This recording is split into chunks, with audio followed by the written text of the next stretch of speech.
At a typical high school in Japan, there's a girl who is so hot and very cute. Her name's Alisa Kujou, but everyone just calls her Alisa. She has a Russian father, so you call her a Russian cutie. She's got top grades, is great at sports, and even serves as the student council's treasurer. These qualities make her incredibly popular among her classmates. One of the guys who fell for her beauty was Andu, a second-year student, who is so handsome and he is trying to play it cool. He introduced himself and asked her to lunch, but she rejected him down without hesitation, making him frustrated. Trying to save some dignity, he then asked for her phone number, but she refused again, saying she wasn't interested at all. To make matters worse for him, she pointed out that his necklace was against school rules, making for embarrassed. After this, everyone around couldn't help but wonder how she managed to reject the most popular guy in school so easily. When Alisa walked into the classroom, she got the usual interested stares from the boys she passed by. I think guys only men will understand why all the boys are looking at her. We must stay focused, brothers. We must stay focused. She headed to the back of the room and greeted her friend Kuz with a good morning, but he didn't wake up. But guys, how she is talking to him. So she kicked his chair and asked if he had stayed up late watching anime again. He admitted that he had been up all night debating with an otaku friend about the latest episode they watched. Acting all serious, Alisa scolded him, saying he was dumb for losing sleep over cartoons and showing up to school exhausted the next day. Kuz, not bothered by her words, said that if being stupid meant loving art without worrying about time, then he was fine with that. But despite his pride, he couldn't stop yawning from being so tired. During one of his yawns, Alisa muttered something in Russian to him.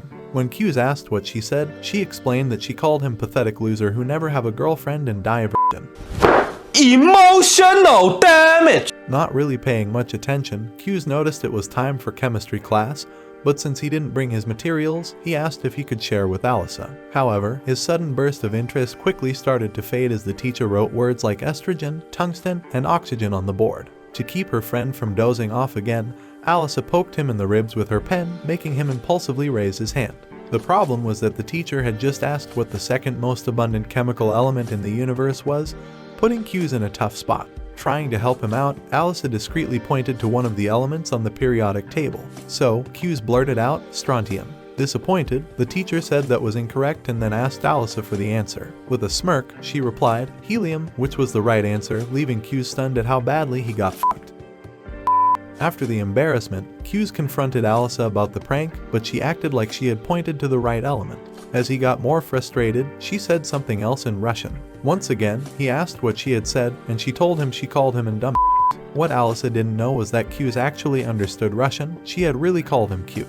When he was a kid, he used to play with a Russian girl who lived near his grandfather's house. I think he has lots of fun in childhood also, so he picked up a good amount of the language. Interestingly, it was the same language Alisa was now using to secretly flirt with him. But instead of embarrassing her and not having the guts to admit he understood, Kuz decided to keep it to himself. A little while later, Kuz pulled out his phone, and Alisa, who was always enforcing school rules, scolded him, reminding him that phones were banned on school grounds unless it was an emergency. Kuz argued that it was an emergency because a game was giving away a legendary character for free, but only for the next 10 minutes. Alisa took his phone and saw that he had won Tsukuyomi, the moon goddess from Japanese mythology. Curious, she asked why Tsukuyomi had silver hair instead of black, but Kuz didn't care about the hair color as long as the goddess was beautiful. Hearing this, Alisa felt a little jealous and handed his phone back. Alisa then casually mentioned in Russian that she also had silver hair. Embarrassed, Kuz asked what she said, and Alisa quickly claimed she had called him an addict.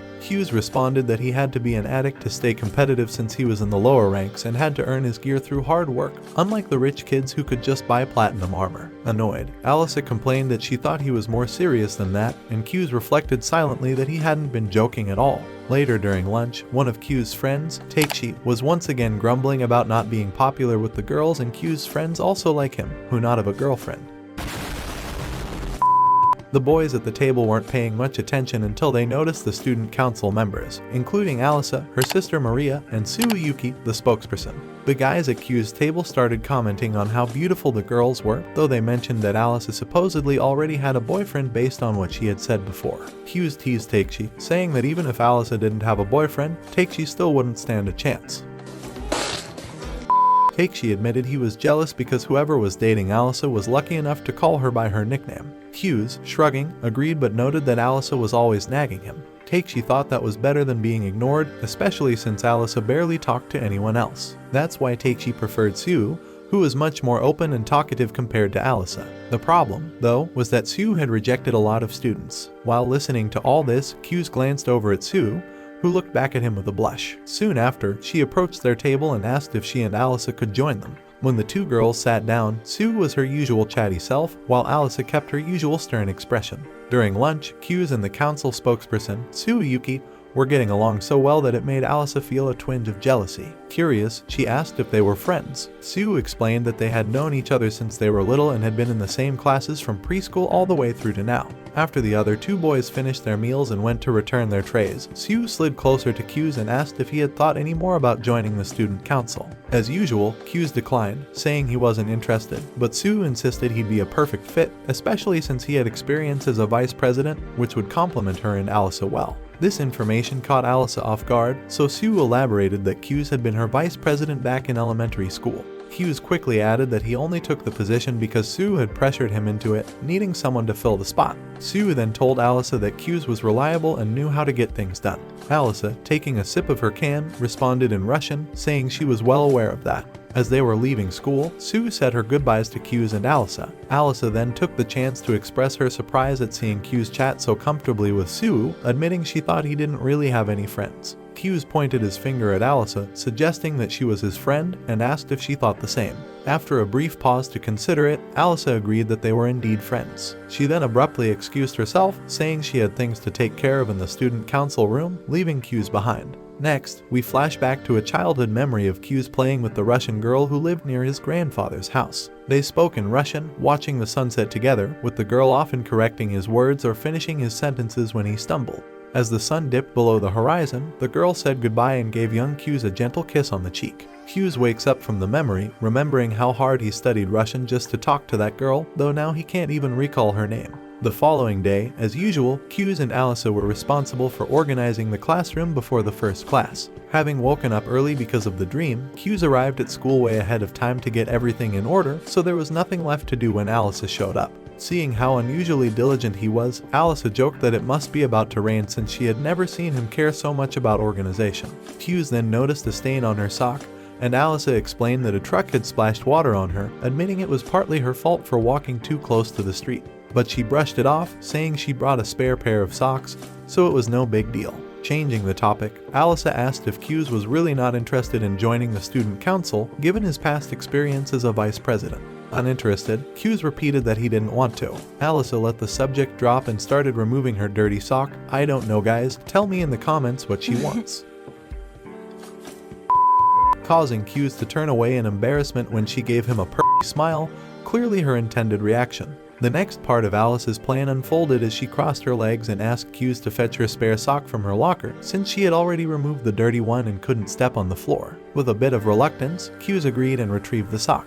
But then Alisa took it a step further, asking him to put the sock on for her. Confused, Kuz couldn't help but ask what was going on. Alisa casually explained that it was his reward for getting the sock, and then added in Russian that it was also a treat for herself. Kuz began to question what her true intentions were. Maybe Alisa was tired of always being the perfect girl for everyone else and was using him as an outlet. As Alisa playfully called him a coward in Russian, Kuz decided to go through with it and started putting the sock on her foot.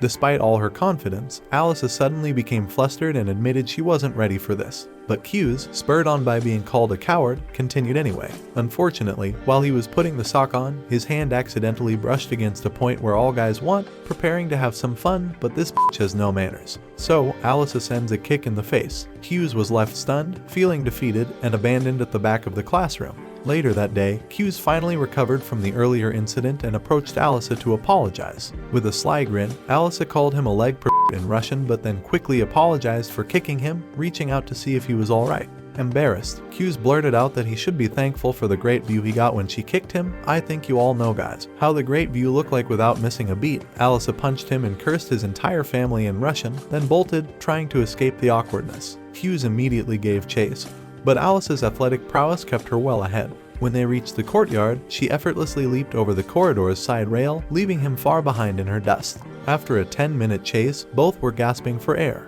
Once they had caught their breath, Kuz apologized once more, and Alisa admitted that she was also at fault. To make it up to her, Kuz offered Alisa a can of her favorite drink. She hesitated at first but eventually accepted it. After taking a sip, she offered it to him, speaking in Russian. Hughes, internally panicking at the thought of an indirect kiss, played dumb, not wanting to reveal that he understood the language. Alisa, catching on, teased him in Russian, saying he didn't understand anything she said, which made Kuz completely lose his cool. The following day, Kuz shows up to help with something Sue had requested. When he arrives, he casually asks what it's about, but Sue scolds him for his lack of manners, saying that the polite thing would have been to ask if she had been waiting long. Kuz then sarcastically reenacts her suggestion, causing Sue to play along with the act. Watching this interaction with a bit of a sour expression, Alisa comments that the two seem to get along quite well, which embarrasses Kuz as the playful spark in his eyes begins to fade. Kuz soon finds out that he's there to help organize the storage room. After working for a while, Sue asks him to grab some board games from a high shelf, explaining that she don't know how to climb ladders. After he retrieves them, Sue explains that these games are used for school festivals and that she recently played them during the new student council meeting. Trying to keep the conversation going, Kuz asks who won, to which Sue proudly responds that he's looking at the champion. Nearby, Alisa, growing tired of the banter, tells them to focus more on work and less on chatting. When Sue moves to another corner of the room to take care of something, Alisa begins quietly muttering in Russian that she wants attention, leaving Kuz unsure how to respond. After the storage room is finally organized, the students are surprised by the sudden arrival of Kanzaki, the student council president. Kanzaki remarks that he's heard quite a bit about Q's skills, to which Kuz responds with a polite thank you. Meanwhile, Kuz can't help but notice that Kanzaki has a certain flair that likely contributes to his status as the school's popular president. Feeling somewhat disconnected from the situation, Kuz decides to leave. Before he can go, however, Kanzaki offers to treat him to dinner as a token of appreciation for helping with the storage room. Kuz initially tries to decline, but Sue insists, mentioning that Kuz probably won't have dinner waiting for him at home.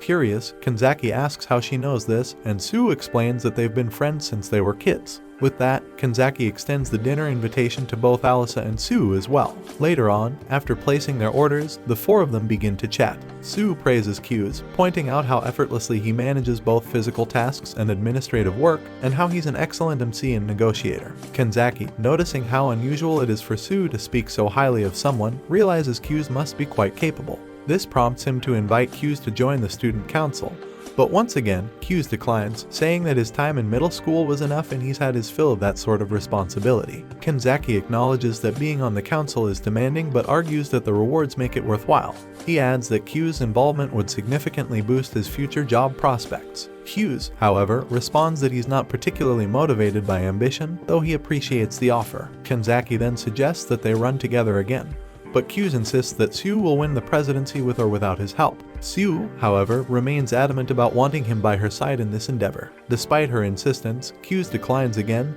this time with a bit more frustration. Sensing the shift in tone, Kanzaki comments that perhaps Sue isn't the strongest candidate, especially since Alisa is also in the running.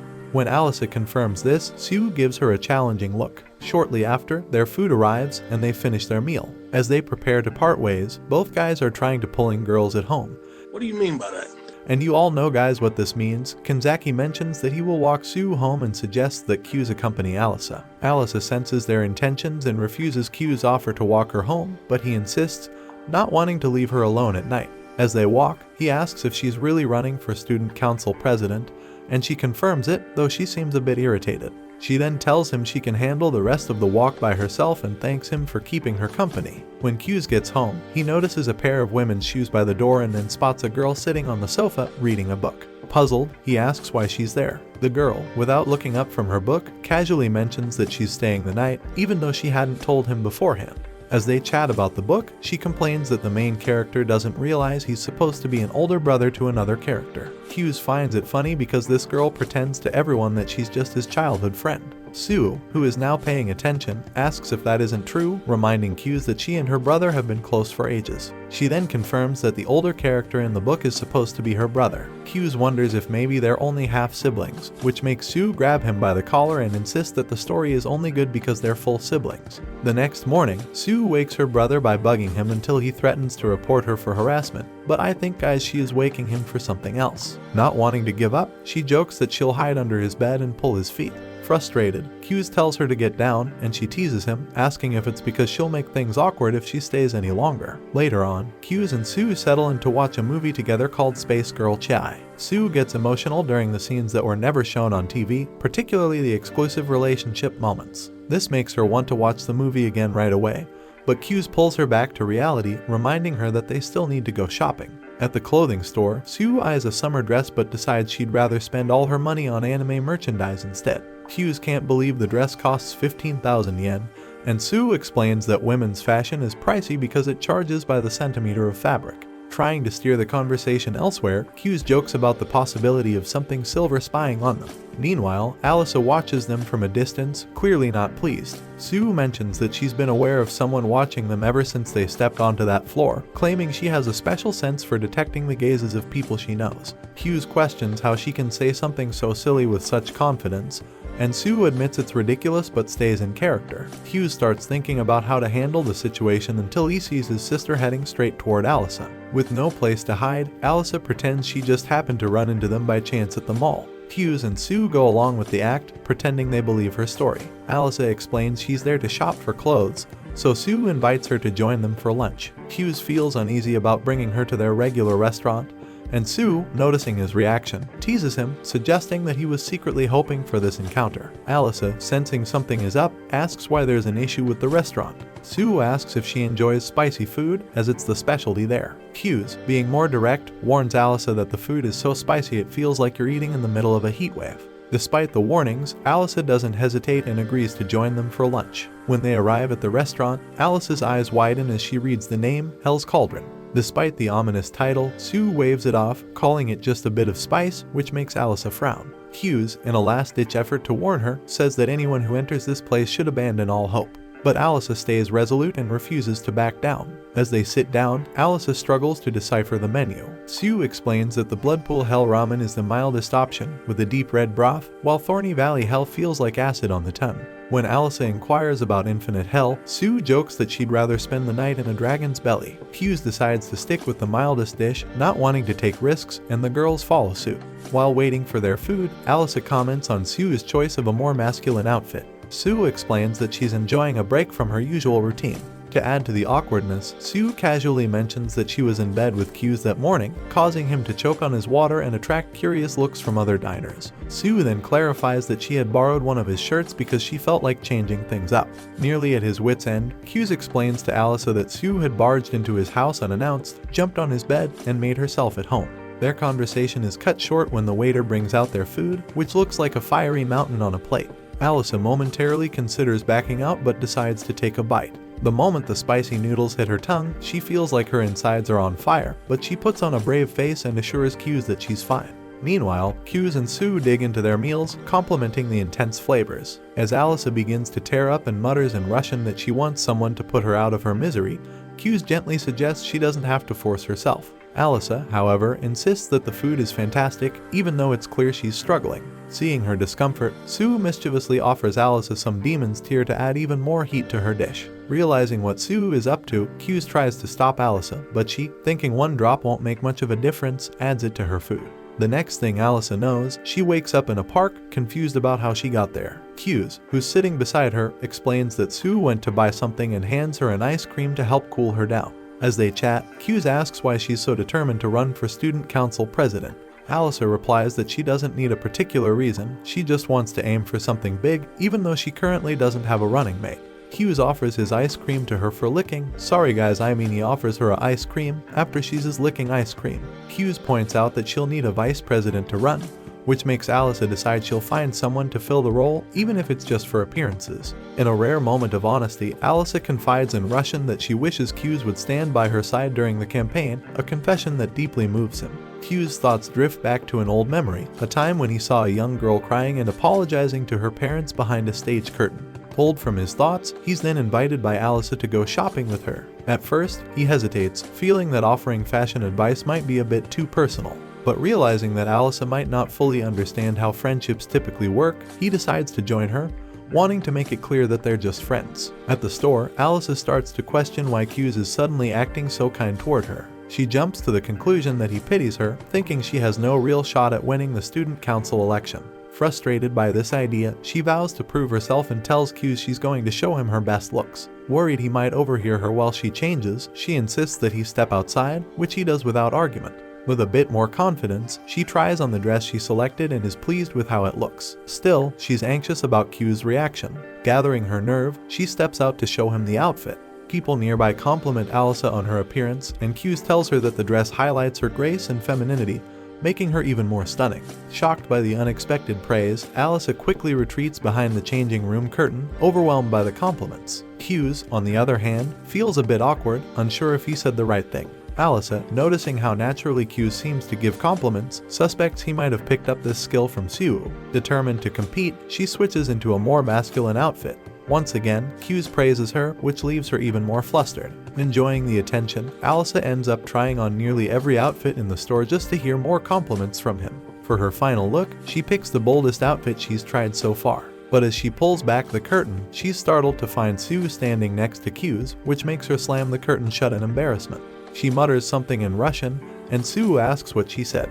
Kujou, slightly exasperated, explains that Alisa likely just said she wants to vanish. Seirei, amused, can't resist teasing Alisa about it. On the subway ride home, Kujou and Seirei part ways, leaving Alisa alone with her swirling thoughts. Trying to shake off her embarrassment, she begins to wonder why the two of them got off at the same station.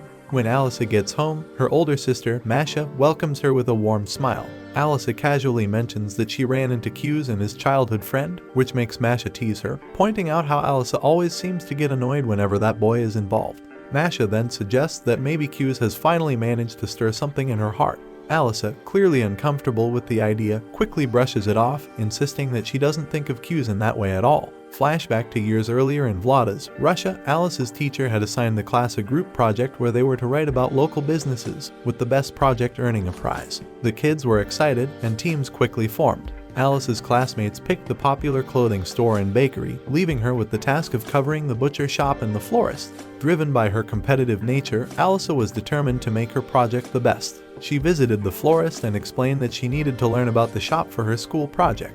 Afterward, she headed to the butcher shop to do the same. The following day, when she shared her progress with her group, she was frustrated to find that none of her teammates had done any work. Annoyed, Alisa reprimanded them, stressing that the project would require a lot of effort and that they couldn't afford to waste time. But her classmates were relaxed, thinking they still had a whole week to get everything done. Alisa, however, knew that a week would fly by, especially if they didn't start right away. Her frustration grew when one of the boys grabbed her notebook and saw how detailed her notes were. Another girl in the group nervously asked if they would have to go through all of Alisa's work, which only made Alisa more irritated. The situation quickly escalated into an argument, and the teacher had to step in to restore order. Refusing to slack off, Alisa stayed after school to continue working on her part of the project. She poured her energy into refining her notes, determined to excel and ensure the project would be a success. A week later, the results were in, and Group B won the competition, leaving Alisa devastated. She had poured her heart into the project, but it wasn't enough. On her way home, she couldn't stop thinking about how different things would have been if her group members had been as dedicated as she was. She realized that relying on others might not always work out, as no one seemed to share her level of motivation. With tears in her eyes, she made a decision: if that's how it was going to be, she would handle everything on her own from now on. Fast forward a few years, Alisa is now in Japan, and her new classmates ask her if she managed to pass the incredibly tough transfer exam. With pride, she tells them she did, and when they're curious about how she's so fluent in Japanese, she explains that she lived in Japan 5 years ago. As the bell rings and class starts, Alisa notices a boy who's still sound asleep. She wakes him up, letting him know that class has started. Groggily, Kujou asks if she's the girl who made the speech at the opening ceremony. Alisa introduces herself formally, while Kujou, in a more laid-back manner, stretches and says his name, more excited to see that his friends Hikaru and Takeshi are also in the class. Throughout the day, Kujou's habits become clear. He forgets his notebook during science class and has to share with a friend. In gym, he jogs like he's carrying the world's weight on his shoulders, and in math, he spends more time dreaming than counting. Watching this, Alisa can't help but think that even at a top school, there are students who don't take things seriously. With 2 weeks left until the school festival, the class decides on a haunted house theme. Hikaru and Takeshi brainstorm ideas for ghost costumes, while Alisa quietly works on sewing them by herself. When the final bell rings, a few classmates suggest it's time to go home, but Alisa stays behind, determined to finish the work. As they leave, she overhears them saying it's just a school festival and doesn't need to be taken so seriously. This hits a nerve, reminding her of those days back in Russia when she'd get upset over others not putting in the effort. Lost in thought, Alisa accidentally pricks her finger with a needle, watching the blood slowly bead up. Despite everything, she resolves not to give up. Even if it means going at it alone, she's determined to see it through. Just then, Kuze walks into the room looking for Alisa. He tells her it's time to head home and shows her a document explaining that the Handicrafts Club has offered to take over the festival costumes. He arranged it by getting the former student council president to pull some strings. With everything now sorted, Kuze reassures her that she doesn't need to handle everything by herself. Frustrated, Alisa retorts that she only wants the festival to turn out well. As she talks, tears begin to form in her eyes, and she becomes increasingly upset, saying that no one seems to care about these details as much as she does. Finally, she asks, almost desperately, if she's doing something wrong. Kuze gently tells her that while her hard work is appreciated, she's focusing on the wrong aspect. He explains that school activities are supposed to be about teamwork and collaboration, not something one person should try to do all alone. Feeling overwhelmed and unsure of how to respond, Alisa gathers her things and hurries out of the room, her mind racing as she tries to figure out what's going on in Kuze's head.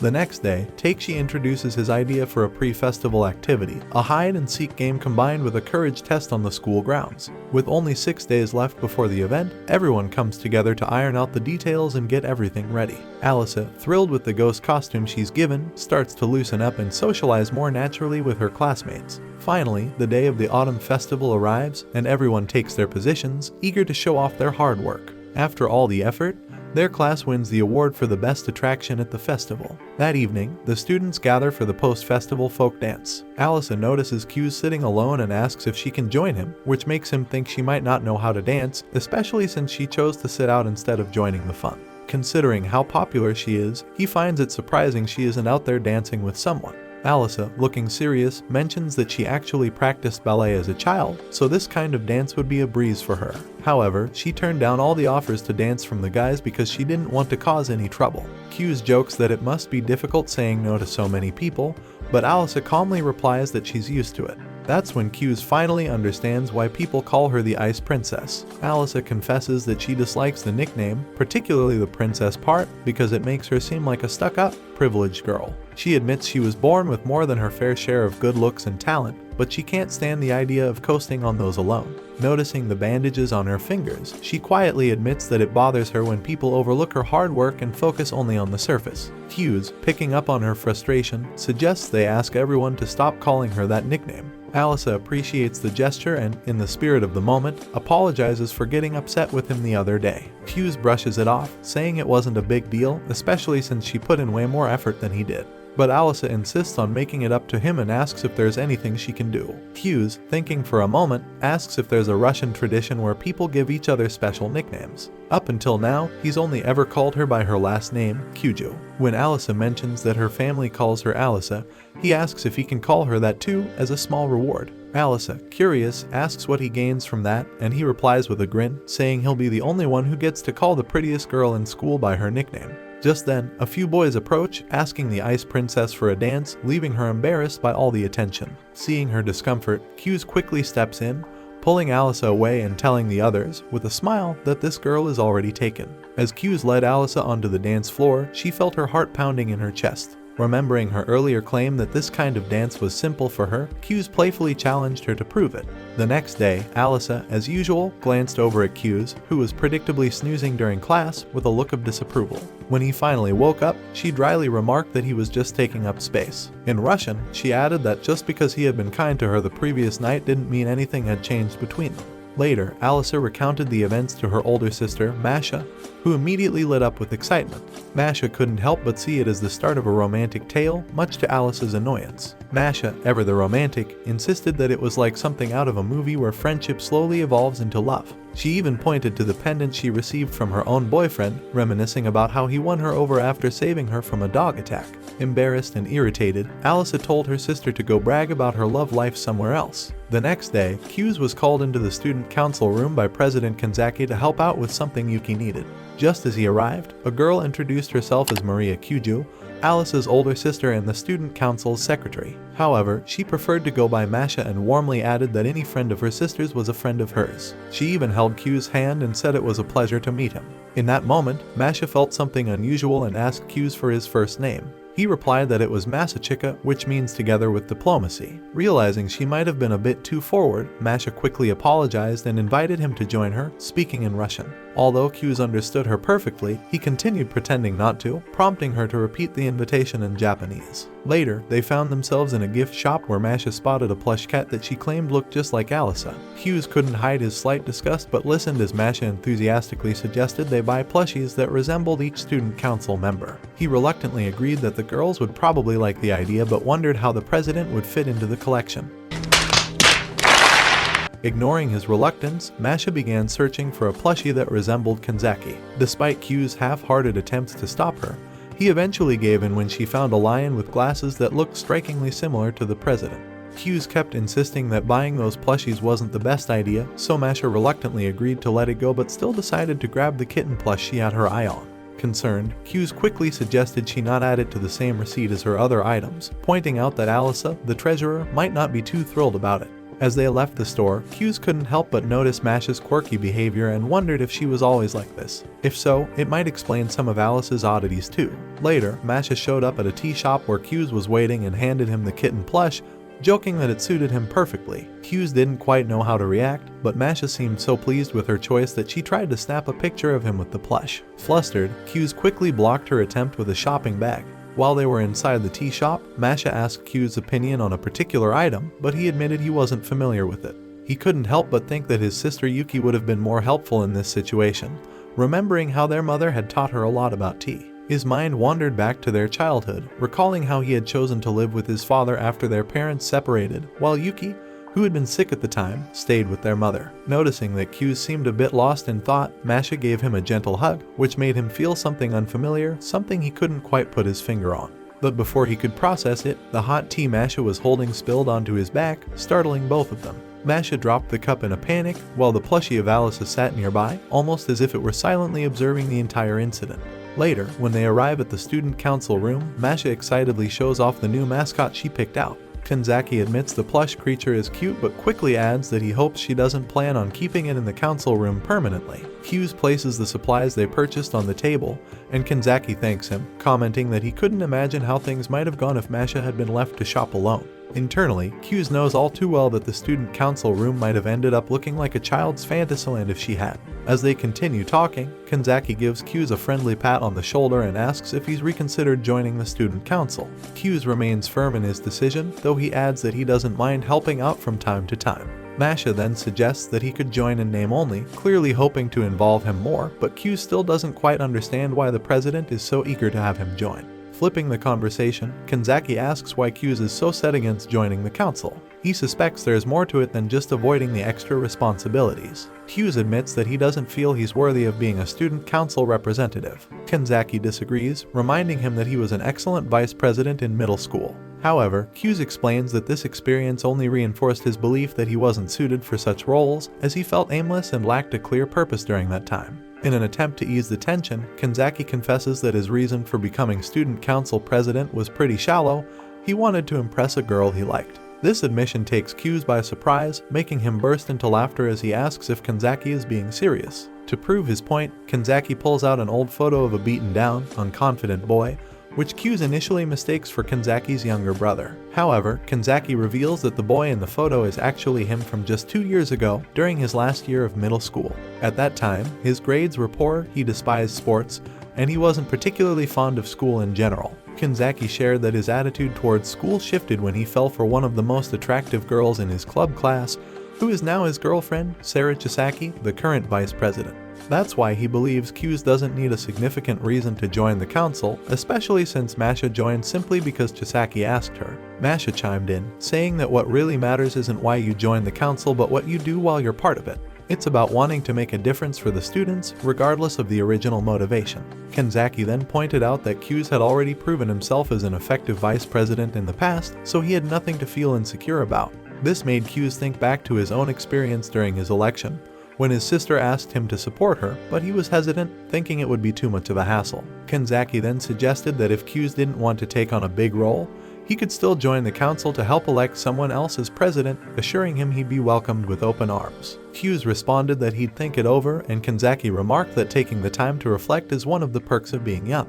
Masha playfully points out that Kanzaki isn't as old as he might seem, even though he often comes across as more mature than his age. Kanzaki laughs and admits that people have mistaken him for a graduate student on more than one occasion. Considering the situation, Kuze asks about Alice's whereabouts. Kanzaki explains that she's currently trying to mediate a conflict between the baseball and soccer teams. The baseball team has their annual inter-school games coming up and needs the field to prepare, while the soccer team has reached the regional qualifiers for the first time and also requires the field. Neither team is willing to budge, particularly because the baseball team is under the watchful eye of scouts looking to recruit players for professional leagues. Their captain, who is seen as a promising talent, has even been featured on television. Typically, Chisaki would step in to resolve these kinds of disputes, but she's occupied with pressing matters in the kendo club. As a result, Kanzaki sent Alisa to handle the situation and gain some experience, though it appears she's facing difficulties. Upon hearing this, Kuze decides to excuse himself from the council room, intent on checking out the situation and seeing if he can assist with the ongoing conflict between the teams. In the locker room, Alisa was feeling the pressure as she stood surrounded by a group of fired-up guys. Trying to keep their tempers in check, she pointed out that insulting each other wouldn't fix anything. The soccer team's goalie, clearly frustrated, asked her if she had a better plan. Alisa suggested they train at Riverside Park, which has fields for both baseball and soccer. However, since the school's field is in much better condition, neither team wanted to give it up. Her idea only sparked more arguing, and soon the room was filled with shouting, completely drowning out her voice. Feeling helpless, Alisa began to think she had failed to make any difference. This situation brought back memories of when she was younger and had decided not to trust people anymore because she felt they couldn't keep up with her. She had chosen to handle things on her own, thinking she didn't need anyone else. But now, she realized that by distancing herself from others, she had made it impossible for anyone to listen to her. As these thoughts weighed on her, Alisa started to feel completely isolated, knowing that it was her own actions that led to this. Tears welled up in her eyes, and she quietly whispered for help in Russian, as if hoping someone, somehow, might hear her. Kujou suddenly enters the locker room, a bit awkwardly, and apologizes for interrupting. He tells everyone that he's been sent by the student council to help with the mediation. Just before, Kujou had been listening to the argument and saw how Alisa was trying to calm things down, but he realized her approach wasn't working since both sides were too heated. He figured it was a good idea for the council to step in and buy some time. Even though he thought it was a valuable experience for Alisa, he was about to leave until he heard her quietly asking for help in Russian. As he stepped into the room, Kujou couldn't help but think that this is why Alisa often feels alone. She shares important things in a language no one else understands. When he walked in, one of the baseball players recognized him as the former vice president from elementary school. Kujou quickly got to the point, saying that the main issue was deciding who would use the school field and who would go to the river. He suggested that the baseball team, with fewer players, should use the river field, and the soccer team, having more people, could send some players to help with the move. At first, neither side wanted to agree. The soccer players didn't want to help, and the baseball team didn't want to leave the school field. But then, a soccer assistant offered to help with the move, which started to calm everyone down. With that, both teams agreed to the terms, and the conflict was resolved. Kujou then asked the captains from both teams to submit their formal requests to the student council. Later, back in the council room, Kujou apologized to Alisa, saying he hoped he didn't overstep during the discussion. Alisa wasn't upset but was curious why he made that particular suggestion, noting that it seemed like he knew the assistant would step in to help. Kujou explained that the assistant is dating the baseball captain, and the captain had to stay firm for his team even if he wanted to help her. Kujou's plan was to subtly encourage the assistant to offer help by making eye contact with her, knowing she'd feel comfortable stepping in since she's close to the baseball captain. As they're walking back, Kanzaki catches up to Kujou and Alisa, asking if everything got sorted out. When they confirm it did, Kanzaki thanks Alisa for her help, which makes Kujou suspect that this was all a setup to get him involved. Kanzaki, with no reason to hide it, admits that it was part of the plan and then asks if Kujou has finally decided about joining the student council. After thinking it over, Kujou agrees and says he's ready to join. Kanzaki, pleased, welcomes him as the newest member and reminds him to complete the necessary form by tomorrow. Later that night, while walking home, Kujou admits to Alisa that he doesn't enjoy feeling manipulated, but he's come to realize that everything has led him to this point, so he's ready to accept it. Since it was late, Kanzaki had left the form for Kujou to fill out and return the next day. Alisa then asks if Kujou plans to join the presidential race with Sue, adding that even if that's true, she won't give up on her goal of becoming president, even if it means going against both of them. Knowing how determined Alisa is, Kujou tells her that he's going to support her because he doesn't want her to feel alone anymore, saying they're now on the same team. He extends his hand, and Alisa, wiping away a tear, shakes it. Then, Alisa suddenly surprises Kuze by saying something in Russian that makes his heart skip a beat, a feeling that reminds him of his childhood with his Russian friend. But just as he's lost in the moment, Alisa crushes his hand in a firm grip, asking if he was thinking about another girl. Shocked, Kuze realizes he's made a classic mistake. Alisa assumes he was thinking about Sue, and before he can deny it, she squeezes his hand even tighter, then slaps him across the face. After slapping Kuze, Alisa watches him fall to the ground and compliments him on how well he took it. As a sign of forgiveness, she offers her hand to help him up. As they walk home, Kuze admits, a bit embarrassed, that it's the first time a girl has ever slapped him, and jokes that it might have given him some XP as a man. Alisa quickly quips that he must have hit his head hard, or maybe he was just born with a defective brain. Kuze finds this amusingly ironic, given that he was once labeled a child prodigy. Alisa, still not fully convinced, gives a sarcastic laugh. When they reach her building, Alisa asks if Kuze wants some ice for his face. He declines, joking that he can't feel anything on the left side of his face anyway. In response, Alisa gives him a quick kiss on the right side and says goodbye. But once she's back in her room, Alisa starts to panic, realizing that she accidentally confessed her love to Kuze in Russian earlier. She tries to convince herself that it was just a slip of the tongue, blaming it on the heat of the moment. Even if, hypothetically, she does have feelings for him, she reminds herself that her main focus should be on winning the student council election. That's where she needs to keep her attention. Nothing else matters right now. Alisa couldn't stop worrying about the next day at school. She imagined Kuze telling her that he didn't really mean it when he said they were on the same side. Just as she was spiraling into these thoughts, her older sister, Masha, came in, excitedly talking about meeting someone wonderful. She then showed Alisa a stuffed kitten, claiming it looked just like her, though Alisa didn't see the resemblance at all. Later, Masha mentioned that Kuze seemed like a really great guy and said she understood why Alisa might have feelings for him. Alisa quickly denied it, but Masha advised her to confess her feelings soon, warning that she could lose him to someone else if she waited too long. Meanwhile, Kuze was lost in his own thoughts, replaying the events of the day and cringing at the possibility that he might have said something embarrassing or cheesy in front of Alisa. He was pretty sure she had said she loved him in Russian, and the serious way she said it made him wonder if she really meant it. But with his low self-esteem, Kuze found it hard to believe that someone like Alisa could actually like him. He figured she had just been caught up in the moment. Kuze's doubts were rooted in his past. Growing up in a household where love seemed fragile and unpredictable, he couldn't help but view it as something uncertain. Even though he promised to support Alisa, he still felt guilty for having left his sister to bear the family name alone. When Kuze got home, he noticed Yuki's shoes by the door, even though she had told him she would be out.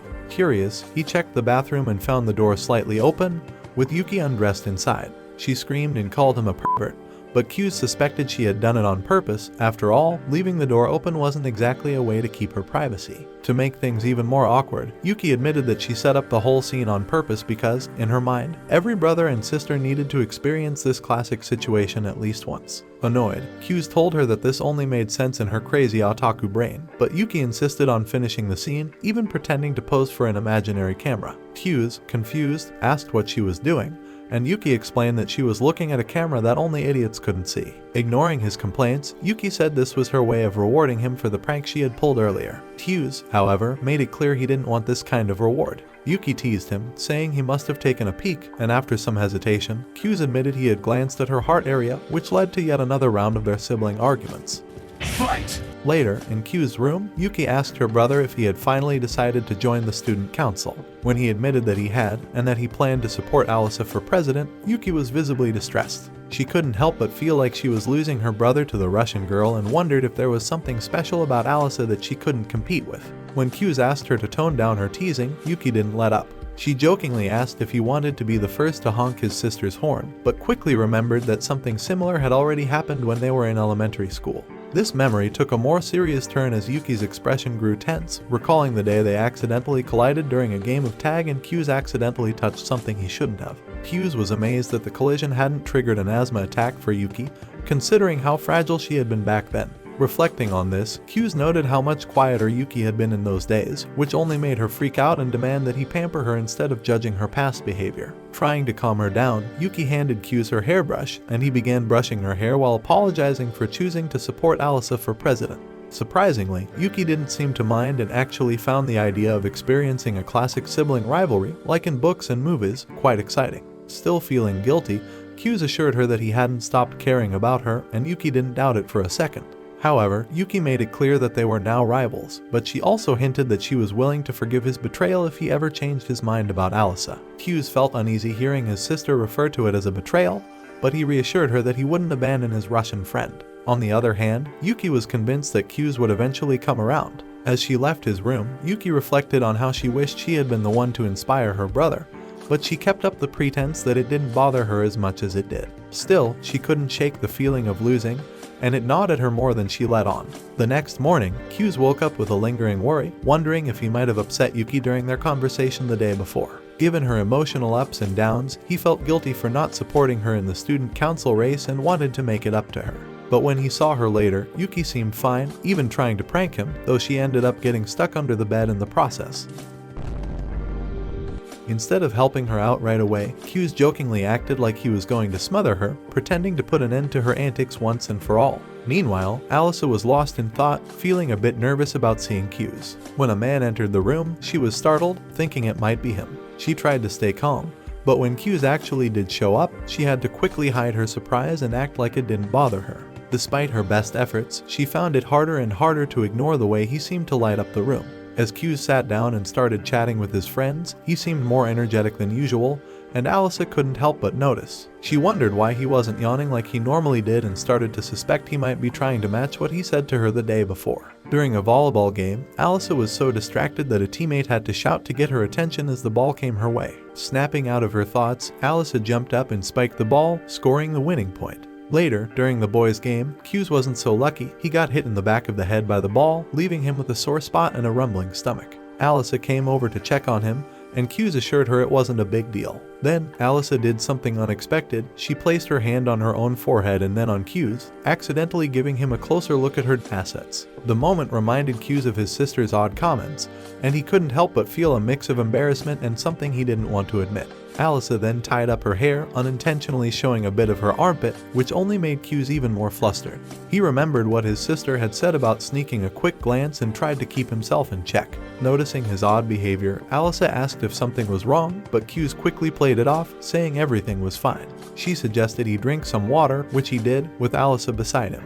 Just like her, Kujou found it increasingly difficult to keep his eyes off her. To hide his feelings, he practically dunked his face in the water, hoping to cool down and keep his emotions under control. In the middle of all this, Masha comes over and starts talking to a guy who's now staring up at the clouds. On the outside, he's commenting on the blue sky and everything around it, but inside, all he can think about is how much he's come to appreciate gym uniforms today. Masha asks if he has a towel to dry off after using the water fountain, but the guy, being a bit old-fashioned, says he prefers to let the sun do the job. Ignoring that, Masha pulls Kujou's head down and starts drying his hair with her towel, giving him an up-close view of things he didn't expect. He thanks her and jokes that he now knows what a dog feels like after a bath. Masha replies with a grin that she's always had a soft spot for dogs. Feeling a twinge of jealousy, Alisa quickly pulls Kujou back toward the classroom, telling Masha to come along. As they head back, Kujou starts to wonder what's coming next and closes his eyes, expecting Alisa to give him a lecture. But instead, Alisa asks if he's feeling better, showing the same kind concern she had the day before.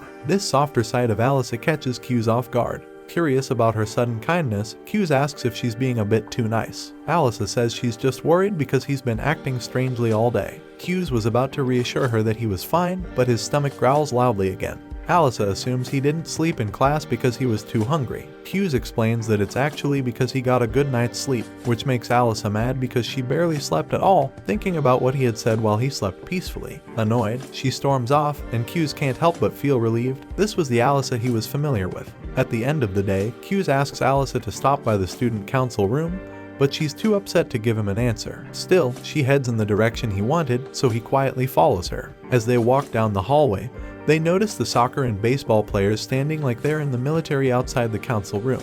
Puzzled, Kujou opens the door and finds himself face to face with Sarasha Chisaki, who's holding a bamboo sword on her shoulder. Kujou, taken aback, tries to back out, mumbling that he must have found the wrong room, but Chisaki stops him. She quickly shifts back to her usual demeanor and explains that she was just irritated because she thought the soccer and baseball guys had returned. Chisaki is angry because she had sent a junior student to help mediate their conflict, but from what she heard, they completely ignored the mediation and kept arguing. In her frustration, she had even used the bamboo sword to get their attention. Kuze thinks carrying a sword around is a bit much, but Chisaki confidently assures him that a bamboo strike won't seriously hurt anyone. As she says this, she starts laughing, and Kuze awkwardly joins in, trying to keep things light. He knows Chisaki's reputation well and understands why some of the boys refer to her as Big Sis due to her tough and commanding presence. Kenzaki steps in to defuse the situation, explaining that Chisaki didn't actually hurt anyone, she just threatened them to get them to behave. Annoyed at being called out, Chisaki gives Kenzaki a playful slap, making him flinch and worry that she might have dislocated his shoulder. Right then, Masha walks in and tells them to stop fooling around in the council room. Feeling a bit embarrassed, Chisaki apologizes, but Kenzaki reassures her, saying that the slaps actually helped ease some of the pain he was feeling. Still feeling guilty, Chisaki admits that she sometimes struggles to control her strength, so Kenzaki, half-jokingly, says he's ready to be her punching bag if that's what it takes to stay by her side. With that, Chisaki pulls Kenzaki closer, turning the moment unexpectedly romantic. Kuze can't help but wonder how the situation took such a sudden turn. Alisa starts laughing along with the others, and Masha comments on how well the couple gets along, causing Alisa to blush. Then, Yuki arrives late, and the student council meeting finally kicks off. The president asks Kuze, as the newest member, to introduce himself. Kuze gives his name and mentions that he'll be running for the presidential election alongside Alisa Kujou. He also adds that he's a big fan of otaku media and is happy to chat about it with anyone who's interested. With that, the president officially welcomes Kuze as part of the student council. For his first task, Kuze is assigned to help out Masha, the older Kujou sister. Kenzaki assures Kuze that his previous experience as vice president will help him get up to speed quickly, especially since the student council is short-staffed and could use the extra hands. He also mentions that working with Masha and Alisa will be a good way for Kuze to get back into the groove. Yuki then announces that she's heading to the art club to discuss their upcoming exhibition, which includes working out the budget. She asks if Alisa, being the treasurer, can come along. Alisa agrees, and with the president's approval, the two head off. Kuze can't shake the feeling that something might go wrong, and it seems like Alisa feels the same. As they walk, Alisa initiates a conversation with Yuki, who suggests they talk in a nearby empty classroom. Once they're inside, Alisa tells Yuki that she plans to run for president alongside Kuze, not as an apology, because she doesn't think she's done anything wrong, but because she feels it's important to let Yuki know directly. Yuki agrees there's no need for an apology, especially since Kuze made his own choice. She says she doesn't hold it against Alisa, but admits she was disappointed that Kuze didn't choose her to run with him. Then Yuki takes it further, confessing that she loves Kuze more than she even loves her own parents, leaving Alisa completely surprised. To push the point, Yuki asks Alisa if she loves him too. Alisa, choosing her words carefully, says that Kuze is just a friend, but Yuki keeps pressing, wanting to know if Alisa has deeper feelings for her brother. Yuki corners Alisa, both with her words and physically, until Alisa finally admits that she isn't sure if she's in love or not.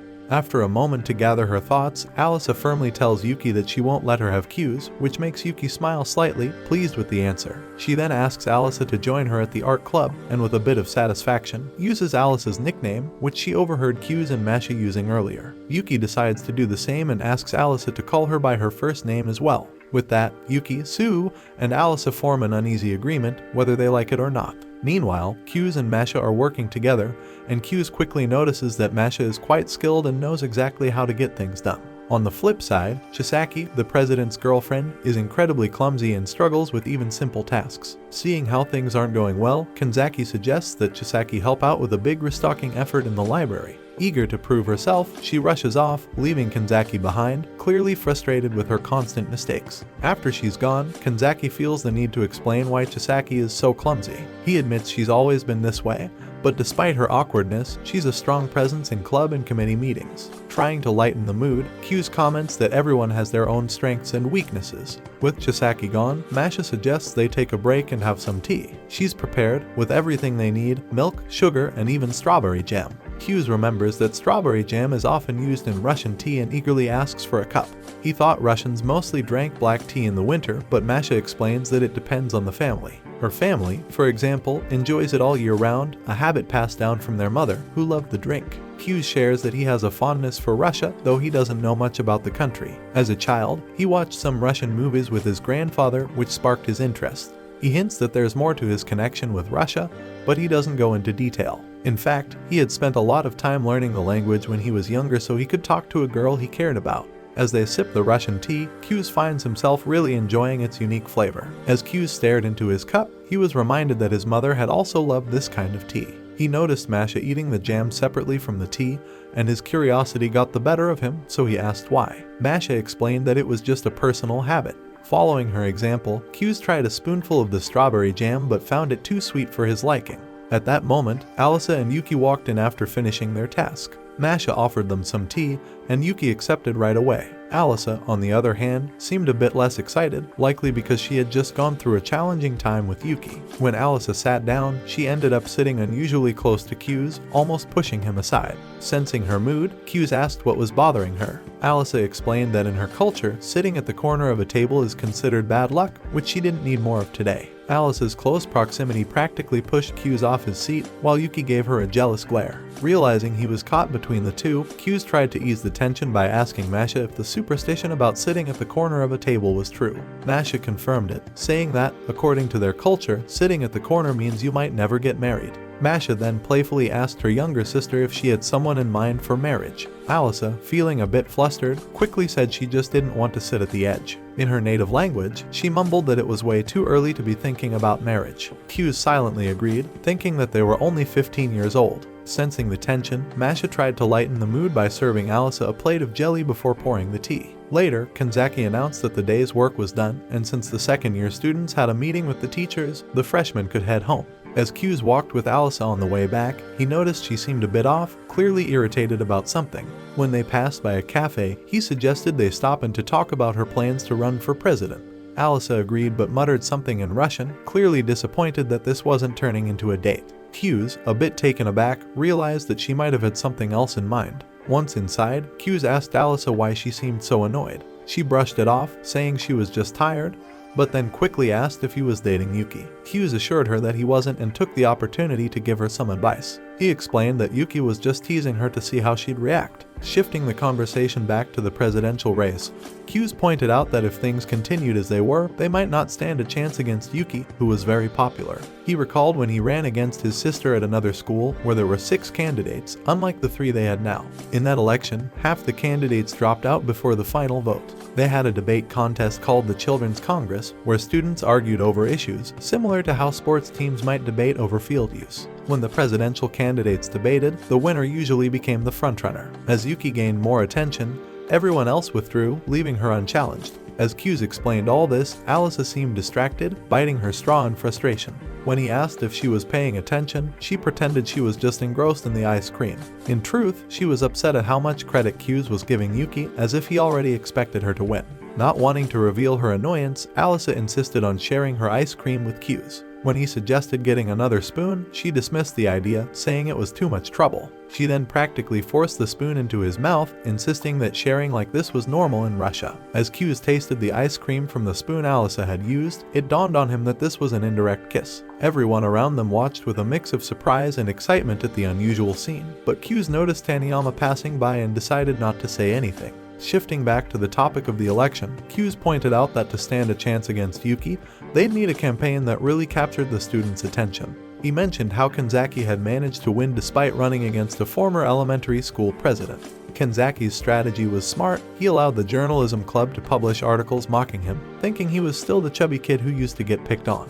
But when people saw how much he had transformed, including his improved grades, they started supporting him, viewing it as a story of overcoming adversity. Kuze suggested that Alisa could benefit from a similar narrative. As they returned to their seats, both felt a bit awkward about the spoon that had been involved in the indirect kiss. Kuze admitted that it made him a bit uneasy, and Alisa teased him, thinking he'd be more confident around girls. He asked if sharing a spoon like that was really a common thing in Russia, and she replied in her native language that she would only do it with him. This time, Kuze wasn't caught off guard, as he was starting to expect these kinds of responses from her. Getting back to the election, Kuze stressed the importance of crafting a strong opening speech to present to the student body. Alisa wasn't sure what to say, but Kuze advised her to be genuine and open, as this would help the students relate to her. He told her that he found her natural charm appealing. Alisa responded in Russian, asking for more compliments and wanting to hear exactly what he meant. Their conversation was interrupted when a spicy dish Kuze had ordered was brought to the table. He offered Alisa a taste, and although she was nervous about embarrassing herself in front of him, she wanted to show she could handle it and accepted a spoonful. As Kuze wrestled with the decision in his mind, he apologized to Alisa for what he was about to do and nervously handed her a small bowl. Inside was a whole chili pepper, which Alisa, without thinking, popped into her mouth and chewed. The result was far from pleasant. She ended up calling Kuze an idiot in Russian. On their way home, Alisa was still feeling the heat from the pepper but tried to act like she was fine. What really bothered her, though, was her burning desire to defeat Yuki in the upcoming election. She asked Kuze who he thought Yuki might choose as her vice president, but Kuze didn't think it mattered too much. He did mention that it would probably be someone with council experience, maybe Taniyama. This worried Alisa because Taniyama had gone all the way to the end in the elementary school election, winning alongside Yuki back then. Kuze also remembered that Taniyama had given up the chance to become president that year. The next day, Yuki introduced Kimishima Ayano from class 1 degrees Celsius to the council, announcing that Ayano would be taking on general council duties alongside Kuze. This made Kuze suspicious, and he shot a glance at his sister, knowing she was definitely up to something. That's it for today's video. Tell me in the comment guys if you want the next part. Till then, watch the following video.